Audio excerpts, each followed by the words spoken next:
What we saw in Cedar Rapids is the fourth largest disaster in the nation's history, period.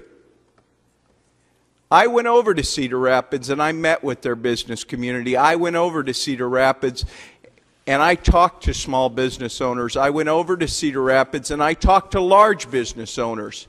And I listened to their pleas. I looked at the Paramount Theater. I looked at their downtown. I looked at their city hall and their library, devastated by flooding. They're gone. They're closed. They're disaster areas. Their steam plant is down. They have hundreds and thousands of jobs at risk today if they don't get things up and moving. And they're flat on their back and they need a hand. They need a hand today. They need people to step up to the plate and say, we believe in Cedar Rapids. We think this community deserves to recover. I'm proud to invest in that community. I'm proud to invest in the watersheds, because if we don't invest in our soil in the state of Iowa and we don't employ good watershed practices, we risk everything that this state has in the way of agriculture, our precious topsoil.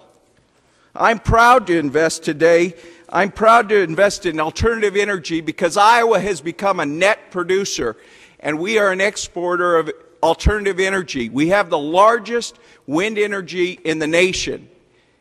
Our capacity is growing. Our biofuels and biodiesel and ethanol continue to be a lucrative opportunity for the state of Iowa in the future. Let's talk about our sewer projects, our sewers that will provide $55 million of funding for new sewers in the state of Iowa.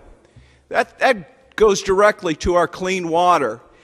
And these projects, 35 million of which will qualify for communities of 10,000 or less, communities that can't do it on their own. This is rural Iowa.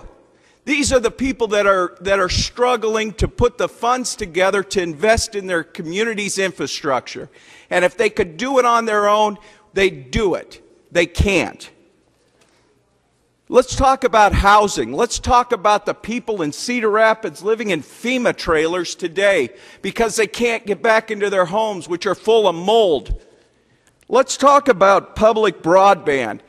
The fact is, when I came into this legislature and we invested in the ICN network and we put that fiber in the ground, that is still the same fiber that we put in the ground in 1992. To listen to Senator Zahn and have him say that this fiber is going to be obsolete in 3 years is a joke. The fact is, it will be around. Ladies and gentlemen, the bridges in this state are deplorable. We have let our bridges come to the point where we are now in a safety-sensitive, critical condition for our bridges, to the point where if we don't invest in our bridges, we're going to start closing them down. And we're not going to get from point A to point B. And these are your bridges. These are your bridges. Pay-as-you-go doesn't work when it comes to this type of investment. This is the investment that moves the state forward. This is the investment that assures there'll be a future for our children. What a bunch of demagoguery. I cannot believe that is the best we can do for the state of Iowa. And we wonder why we're 48th in terms of income. We are missing opportunities. It is time to invest. This is the right move to make. This is putting people back to work. This is believing in the state. We're not going out of business. Ladies and gentlemen, we're open for business.